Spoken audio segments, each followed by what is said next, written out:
Class 12 आज हम लोग समकालीन दक्षिण एशिया में जो देश हैं उनकी घरेलू राजनीति की विशिष्टताओं को पढ़ेंगे।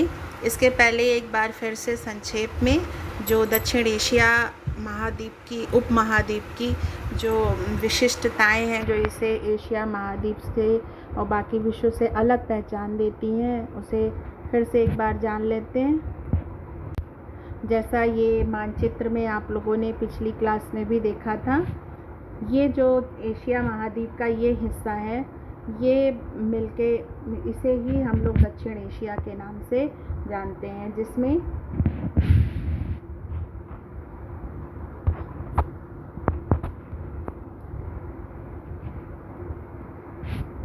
कौन कौन से देश आ जाते हैं?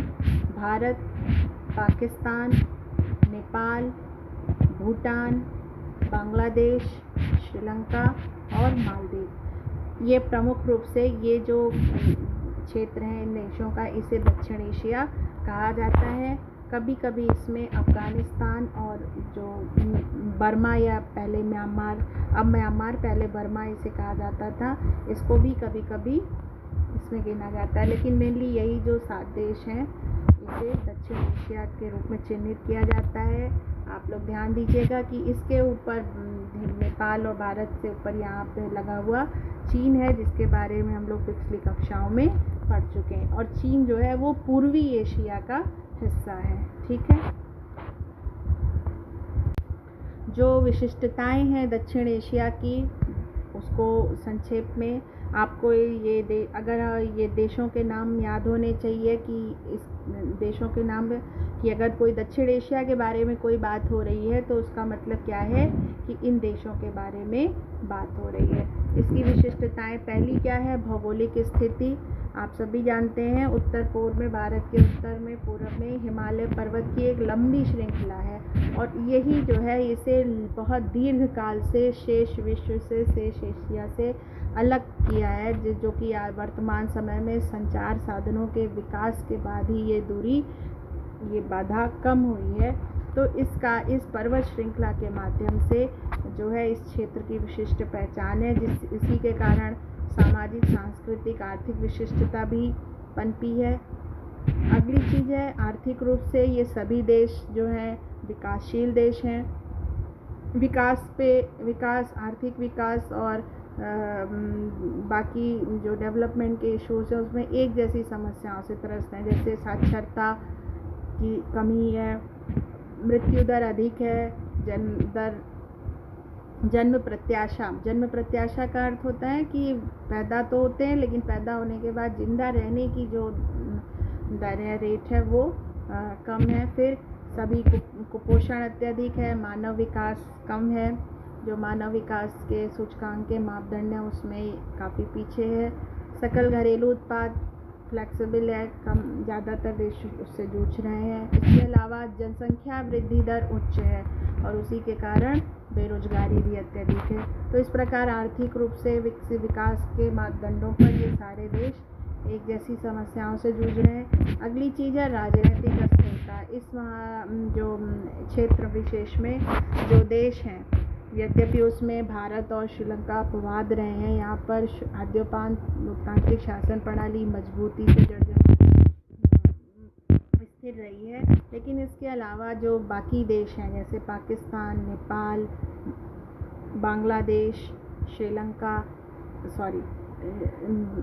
इन सब देशों में जो है राजनीतिक रूप से, शासनिक रूप से अस्थिरता रही है, और ज़्यादातर जो है लोकतांत्रिक रूप से चुनी गई सरकारों को सेना के द्वारा बलपूर्वक हटाकर उस पर शासन पर कब्जा किया जाता रहा है और सैनिक शासन लगाया जाता रहा है, जिसे हम लोग सैनिक तानाशाही कहते हैं। तो राजनीतिक रूप से अस्थिरता रही है। और अगली चीज़ है गृह युद्ध, सिविल वॉर, टेररिज्म, सेपरेटिज्म, और जो नस्लीय हिंसा, जातीय हिंसा है, रेसिज्म, इससे भी जो है उससे भी क्या कहते हैं, ये सारे ही देश, इसमें पाकिस्तान, इसमें श्रीलंका और भारत भी इंक्लूड हो जाते हैं, वो भी इन सारी समस्याओं से ग्रस्त हैं। इसके बाद जो अगली चीज़ है वो है इन देशों के मध्य विवाद बहुत अधिक हैं, और जिसमें जो सबसे प्रबल विवाद है वो है सीमा विवाद, बाउंड्री का विवाद। और ज़्यादातर जो ये विवाद है वो भारत पाकिस्तान या भारत बांग्लादेश इनके मध्य है। आप सभी जानते हैं कि पाकिस्तान और बांग्लादेश ये भारत का ही हिस्सा थे जो 1947 में भारत से अलग हुए। तो इनका जो सीमा रेखा का निर्धारण है वो अभी भी विवादित है। अगली चीज़ प्राकृतिक संसाधनों जैसे नदी जल बंटवारे का विवाद। जो नदियां हैं वो हिमालय से जो प्रवाहित होने वाली नदियां हैं वो इन देशों से, कई देशों से होकर बहती हैं, तो उसमें जो नदी का जल का बंटवारा है, किसके हिस्से में कितना जल आएगा, ये सब को लेकर भी विवाद होते रहते हैं। अगली जो बड़ी चीज़ है वो है कि यह क्षेत्र, दक्षिण एशिया का क्षेत्र, जो विश्व की बड़ी महाशक्तियां हैं उनके शक्ति संघर्षों में, उनके अपने संघर्षों में मोहरा बनता रहा है। जैसे शीत युद्ध के दौरान जो पाकिस्तान है वो यूएसए और रशिया के बीच में जो है वो यूएसए के गुट का था, अमेरिका के गुट का था, और इस प्रकार जो है शीत युद्ध जो है वो इस क्षेत्र में भी आ गया। इसके अलावा वर्तमान में चाइना का जो शक्ति की जो एस्पिरेशन है, उसकी जो विस्तारवादी नीति है, उसमें पाकिस्तान उसका साथ देते हुए जो है, इसके अलावा जो भारत के पड़ोसी देश हैं उसमें भी चाइना अपनी विस्तारवाद की नीति अपना रहा है। तो इस प्रकार यह जो क्षेत्र है ये चीन, रूस, अमेरिका, इन जो बड़े देशों की जो शक्ति की लालसा है, विस्तारवाद की जो लालसा है, उसका मोहरा बनता रहा है। और इसका जो एक बड़ा दुष्परिणाम है, परिणाम क्या, इसे दुष्परिणाम कहेंगे, कि इन बड़ी शक्तियों के हस्तक्षेप के कारण जो इन देशों के मध्य विवाद रहे हैं, चाहे वो सीमा विवाद है या अन्य किसी तरह के विवाद हैं, उनका एक शांतिपूर्ण समाधान जो है वो संभव नहीं हो पाता, वो अभी भी जारी है। इसके अलावा एक विशिष्टता जो इस क्षेत्र की और है वो क्या है कि इस क्षेत्र में परमाणु शक्ति संपन्न दो देश हैं। वो दो देश कौन से हैं? भारत और पाकिस्तान। इन दोनों ही देशों के पास परमाणु अस्त्र संबंधी शक्ति मौजूद है। इन दोनों ने ही NPT और CTBT पर हस्ताक्षर नहीं किए। तो ये एक संक्षिप्त रूप में दक्षिण एशिया क्षेत्र का विशिष्टताएं हो गई। इसके बाद हम लोग जो ये देश हैं दक्षिण एशिया के, भारत के बारे में तो आप सभी जान ही रहे हैं, यहाँ लोकतांत्रिक शासन प्रणाली रही है और उसको हमें विस्तार से दूसरी पुस्तक में पढ़ना है। जो शेष देश हैं उनकी घरेलू राजनीति के बारे में भी हमें थोड़ा सा अध्ययन करना है। ये समझना इसलिए आवश्यक है क्योंकि जो इन देशों की, पाकिस्तान, बांग्लादेश, श्रीलंका, इन सब, नेपाल, इन सब देशों की जो घरेलू राजनीति है, घरेलू शासन व्यवस्था है, वो इन देशों की विदेश नीतियों पर, दूसरे देशों से संबंधों पर, संघर्षों पर असर डालती रही है। इसलिए जो है इन देशों की जो घरेलू राजनीति है उसका भी हम लोग अध्ययन संक्षेप में करेंगे। जैसे कि सबसे पहले आ जाता है पाकिस्तान। पाकिस्तान आप सभी जानते हैं कब बना? 1947 में भारत से अलग होकर बना। बनने के बाद से ही जो है पाकिस्तान में पॉलिटिकल इनस्टेबिलिटी, राजनीतिक अस्थिरता रही। राजनीतिक अस्थिरता का तात्पर्य है कि वहाँ पर जो शासन व्यवस्था है, शासन प्रणाली है, वो लोकतंत्र और सैनिक तानाशाही में अदला बदली करती रही है। लोकतांत्रिक ढंग से चुनी गई सरकार को बलपूर्वक सेना के द्वारा हटाकर और सेना की जो तानाशाही व्यवस्था है उसे लागू किया जाता रहा है। ऐसा 3 प्रमुख उदाहरण हैं, जैसे कि यहाँ पे आपको स्क्रीन पे दिख रहा है सैनिक शासन, जिसे मार्शल लॉ कहा जाता है इंग्लिश में।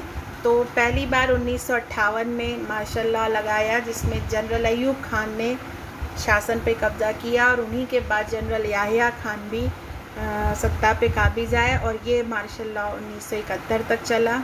उसके बाद 1971 में जो है सैनिक तानाशाही का अंत हुआ और प्रधानमंत्री बने लोकतांत्रिक ढंग से चुनकर श्री जुल्फ़िकार अली भुट्टो। ठीक है, 1977 में लेकिन जुल्फ़िकार अली भुट्टो वो सत्ता से हटे और 1977 में पुनः जो है जो जनरल जिया उल हक, देखिए इन लोगों के नाम के आगे जनरल, तो इससे आप समझ सकते हैं कि ये सैनिक शासक थे। तो 1977 में जनरल जिया उल हक ने फिर से सेना का शासन पाकिस्तान में लागू किया, जो 1988 तक चला। 1988 में जनरल जिया उल हक की प्लेन क्रैश में मृत्यु हो गई। 1988 में जो है फिर से पाकिस्तान में लोकतांत्रिक शासन व्यवस्था आई, लेकिन 1999 में फिर से जनरल परवेज़ मुशर्रफ जो 2008 तक बने रहे, उन्होंने भी लोकतांत्रिक शासन व्यवस्था को हटाकर पाकिस्तान में सैनिक शासन ला दिया। तो इस प्रकार जो है आप देख सकते हैं कि पाकिस्तान में शासन व्यवस्था परिवर्तित होती रही है। वर्तमान में जो पाकिस्तान में लोकतांत्रिक शासन व्यवस्था है और जो उनके प्रधानमंत्री हैं वो हैं श्री इमरान खान। पाकिस्तान की जो घरेलू राजनीति, जो प्रमुख दल हैं पाकिस्तान के, वो जो इमरान खान है उनकी पार्टी का नाम है पाकिस्तान तहरीक-ए-इंसाफ। जो अन्य प्रमुख दल हैं वो हैं पाकिस्तान पीपल्स पार्टी और पाकिस्तान मुस्लिम लीग। जैसे पाकिस्तान पीपल्स पार्टी की प्रसिद्ध प्रधानमंत्री बेनज़ीर भुट्टो रही हैं और पाकिस्तान मुस्लिम लीग के जो प्रधानमंत्री कई बार जो चुने गए नवाज़ शरीफ वो रहे हैं। तो वर्तमान प्रधानमंत्री का नाम, उनकी पार्टी का नाम ये याद कर लीजिएगा। जो अगली विशिष्टता है पाकिस्तान की घरेलू राजनीति व्यवस्था की, वो ये है कि वहाँ पर इन तीन गुटों का, सेना, धर्मगुरु और जो जमींदार वर्ग है, लैंडलॉर्ड हैं बड़े बड़े, उनका जो है अतिशय प्रभाव है शासन व्यवस्था पे, आर्थिक व्यवस्था पर। और इसके कारण जो है ये इन सेना, खासकर जो सेना है और धर्मगुरुओं का जो प्रभाव है, उसके कारण जो है ये राजनैतिक अस्थिरता काफ़ी रही है। अगली विशेषता है शीत युद्ध का अखाड़ा रहा है, ये याद कर लीजिएगा। पाकिस्तान सीएटो और सेंटो दोनों का मेंबर था और ये पूंजीवादी गुट के ग्रुप थे। वर्तमान में पाकिस्तान आतंकवाद से ग्रस्त है, उसको पोषित भी कर रहा है और उससे खुद भी त्रस्त हो चुका है। अगली चीज़ है परमाणु अस्त्र संपन्न देश है। ठीक है, तो ये एक ब्रीफ हेडिंग। अब पाकिस्तान के बारे में आप ये जानते हैं कि पाकिस्तान का ये मेन विशेषताएं राजनीतिक रूप से हैं। अगला जो देश आता है वो है बांग्लादेश। ठीक है, बांग्लादेश को ही, ये बांग्लादेश 1947 में पाकिस्तान का ही हिस्सा था। अगर आपको जो भारत का जो राष्ट्र निर्माण की चुनौतियाँ टॉपिक आपने पढ़ा था, उसमें ये बताया था कि भारत का विभाजन दो तरफ से हुआ था। जो भारत का पश्चिमी हिस्सा है और पूर्वी हिस्सा है, ये भारत का पश्चिमी हिस्सा और ये भारत का पूर्वी हिस्सा। तो यहाँ से ये कटकर पश्चिमी पाकिस्तान और यहाँ से पूर्वी हिस्सा ये कटकर पूर्वी पाकिस्तान बना था। ठीक है, तो यही जो बांग्लादेश जो है 1971 में, जो ये पूर्वी पाकिस्तान है, जो पूर्वी पाकिस्तान का हिस्सा था, 1971 में ये पश्चिमी पाकिस्तान से अलग हो गया और यही क्या कहलाया, बांग्लादेश। तो इस प्रकार बांग्लादेश का निर्माण 1971 में हुआ। कारण क्या था पाकिस्तान से अलग होने का या पश्चिमी पाकिस्तान से अलग होने का? जो सबसे बड़ी बात थी, जो द्विराष्ट्र सिद्धांत के आधार पे यद्यपि उस वक्त अलग हो गए थे कि ये दोनों ही जो है क्षेत्र, वहाँ पे एक धर्म प्रधान के लोग ज़्यादा हैं, मुस्लिम धर्म के ज़्यादा हैं, लेकिन उस विभाजन के बाद ही दोनों तरह यद्यपि धर्म एक जैसा था, दोनों ही इस्लामिक धर्म को मानने वाले थे, लेकिन जो बाकी विभिन्नताएं थी वो सरफेस पे आ गई और वो क्या विभिन्नता थी? जो कल्चरल डिफरेंस था, जो भाषा का, संस्कृति का डिफरेंस था। पूर्वी पाकिस्तान जो है वो बांग्ला प्रधान संस्कृति और भाषा है, जबकि पश्चिमी पाकिस्तान में उर्दू और पंजाबी मिक्स कल्चर है। तो इनकी जो कल्चर का डिफरेंस था, उसके कारण जो है पूर्वी पाकिस्तान अर्थात आज के बांग्लादेश में विरोध शुरू हो गया। उनको क्या लगा कि जो पश्चिमी पाकिस्तान की उर्दू भाषा और पंजाबी संस्कृति है, उसे बांग्लादेश या पूर्वी पाकिस्तान पे भी लादा जा रहा है ज़बरदस्ती। और इसके अलावा जो पाकिस्तान की केंद्रीय शासन व्यवस्था है, उसमें पूर्वी पाकिस्तान के लोगों को पर्याप्त प्रतिनिधित्व नहीं मिल पा रहा। तो इन 3 कारणों से असंतुष्ट होकर ही जो है पूर्वी पाकिस्तान में पाकिस्तानी शासन के खिलाफ विरोध शुरू हुआ और पर्याप्त रूप से संविधान सभा में चुने जाने के बावजूद, बहुमत मिलने के बावजूद जो है उसे पाकिस्तान की गवर्नमेंट ने मानने से इनकार किया और पूर्वी पाकिस्तान के नेताओं का बलपूर्वक जब दमन शुरू किया तो उसी के खिलाफ विद्रोह हुआ 1971 में। और काफ़ी शरणार्थी भारत भाग के चले आए थे। इस कारण जो है भारत को बीच में आना पड़ा और भारत की सहायता से जो भारत पाकिस्तान का 1971 का युद्ध है, उस भारत पाकिस्तान का 1971 का युद्ध हुआ और उस युद्ध में पाकिस्तान परास्त हुआ और पूर्वी पाकिस्तान पश्चिमी पाकिस्तान से अलग हो गया और एक नया देश अस्तित्व में आया जिसका नाम क्या था? बांग्लादेश। तो इस प्रकार आप जान गए कि बांग्लादेश का निर्माण 1971 में हुआ। जो नेता थे, जो बांग्लादेश के निर्माता थे, वो हैं शेख मुजीबुर रहमान, यहाँ शेख ने लिख लीजिएगा। ये आवामी लीग पार्टी है, उसके संस्थापक थे और इन्होंने ही नेतृत्व किया था बांग्लादेश के निर्माण का। 1975 में इनकी हत्या कर दी गई और जनरल जिया उर रहमान जो सेना में थे, उन्होंने फिर कब्ज़ा कर लिया शासन पर और उसके बाद यहाँ बांग्लादेश में भी सैनिक शासन स्थापित हो गया। लेकिन वर्तमान तो कुछ समय तक बांग्लादेश में भी अस्थिरता का माहौल रहा है, लेकिन वर्तमान में बांग्लादेश में बहुदलीय संसदीय शासन व्यवस्था है जो कार्य कर रही है और जो प्रधानमंत्री हैं वहाँ की, वो है शेख हसीना। ये आवामी लीग की है, ये ध्यान दीजिएगा। शेख हसीना मुजीबुर रहमान जो संस्थापक थे बांग्लादेश के, उन्हीं की पुत्री हैं। इसके अलावा जो 2 प्रमुख पार्टियां हैं पाकिस्तान की, वो हैं आवामी लीग और BNP, बांग्लादेश नेशनलिस्ट पार्टी। अगला जो देश आता है वो है नेपाल। नेपाल में बहुत लंबे समय तक राजशाही रही, लेकिन वहाँ पे लोकतांत्रिक शासन व्यवस्था के लिए संघर्ष भी साथ साथ चलते रहे, लेकिन सेना के बल पर राजा ने कब्जा कायम रखा। 1990 में लोकतांत्रिक मांगों की प्रभाव में एक संसद का भी निर्माण किया गया।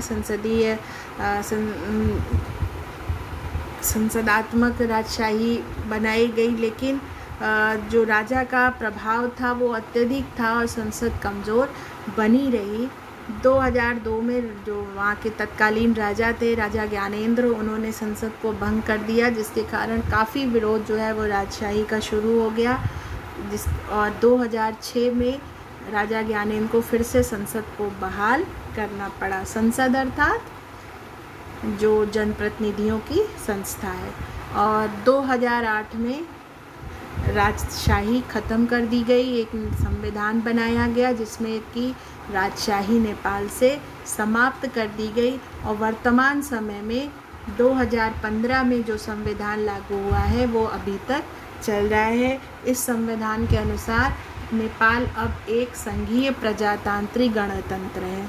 ठीक है, देखिए ये तीनों शब्द अपने में महत्वपूर्ण है। पहली चीज़ संघीय। संघीय का मतलब नेपाल में केंद्र सरकार और राज्य सरकार ने दोनों हैं मिला के एक संघात्मक शासन है।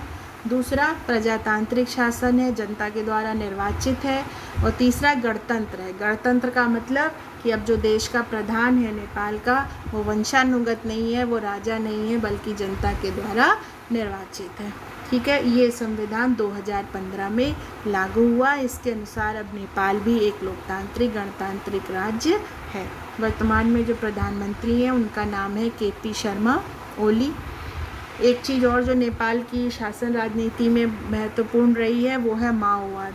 माओवाद जैसे कि चीन में साम्यवादी शासन व्यवस्था लागू हुई और चीन के ही प्रभाव में अन्य देशों में भी साम्यवाद लाने का जो एक आंदोलन है, जिसे माओ, जो चीन के नेता थे उनके नाम पर माओवाद कहा जाता है, तो नेपाल में भी इस माओवाद का काफ़ी प्रभाव है। उनकी गुरिल्ला युद्ध प्रणाली शासन व्यवस्था को अस्थिर और प्रभावित करती रही है।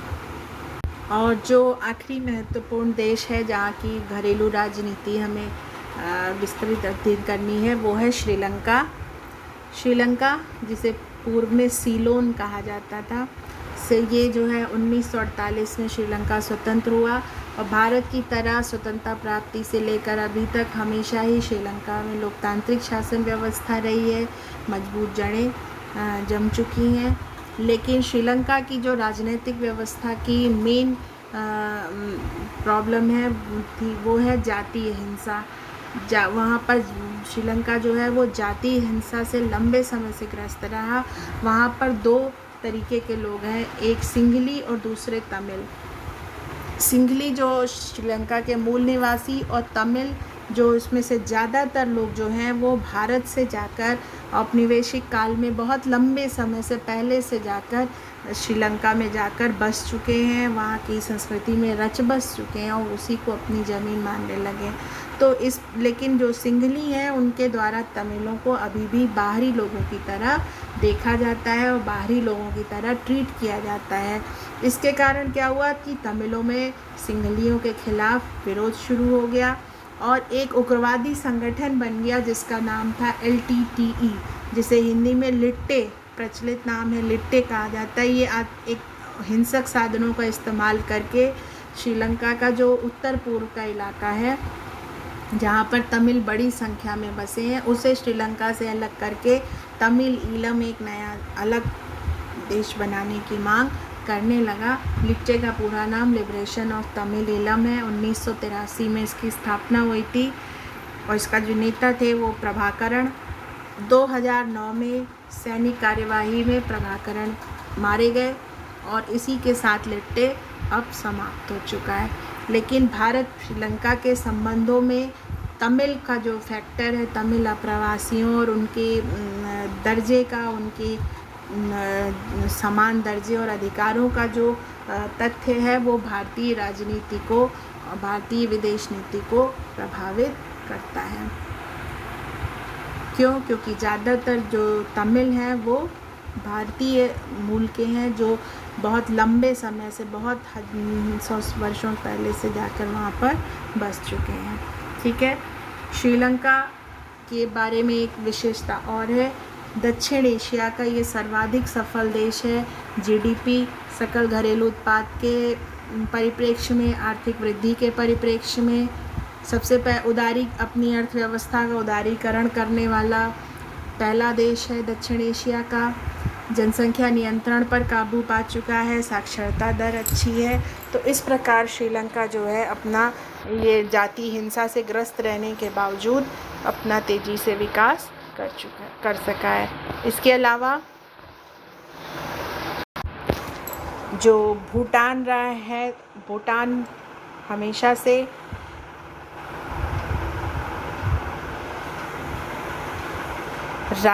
वहाँ पर राजतंत्र रहा है। फ़िलहाल वर्तमान में वहाँ पर संसद की स्थापना भी की जा चुकी है। मालदीव में पहले सुल्तान थे और अब वर्तमान में वहाँ भी बहुदलीय राजनीति की शुरुआत हो चुकी है। भूटान के जो राजा हैं उनका नाम इस वक्त जितने नामग्याल है। तो इस प्रकार आज आपने दक्षिण एशिया महाद्वीप, उपमहाद्वीप की विशिष्टता और इसके जो देश हैं, सदस्य देश, उनकी घरेलू राजनीति की विशिष्टता को जाना। अगले क्लास में हम लोग भारत से इन देशों के संबंधों को पढ़ेंगे।